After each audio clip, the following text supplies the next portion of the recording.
Sa pagbalik sa Solar News Cebuano, misiaw karon ang mga gang sa usa ka eskwelahan sa Davao. At ang iyang detalye sa among pagbalik.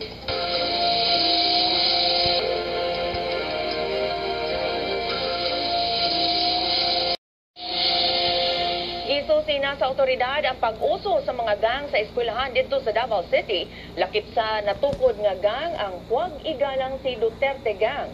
Si Ben Tesorna sa detalye. Ben?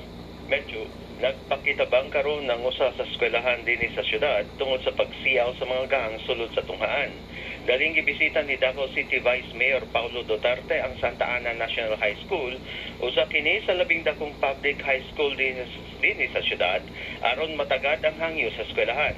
Misamot ang kaikag sa Batanong Duterte sa reklamo sa school administration dihang gipahibalo nga usa sa gang sa eskwelahan mao ang Huwag Igalang si Duterte Gang. Nangayo si Vice Mayor Duterte ang kumpletong listahan sa mga gang sa mga leaders niini. Plano sab sa Vice Mayor pagsulat sa mga ginikanan sa mga gang leaders aron pahibalon kini sa pagsalmot sa ilang anak sa mga gangs. Gidugangan ni Duterte ang paghatag og 17 CCTV cameras ngadto sa eskwelahan gawas sa 3 ka kamera sa miaging tuig. Nakatabang ang mga kamera sa pagmonitor sa mga tinunan. Adunay 8,000 ka estudyante ang Santa Ana High School nga gibahin sa 120 sections apan 190 lang ang mga magtutudlo og staff nga nagbantay sa mga bata. Sa miaging tuig, usa ka high school student napatay sa usa ka elementary student sulod sa Kapitan Tomas Monteverde Senior Elementary School tungod sa gang rivalry. Benchu.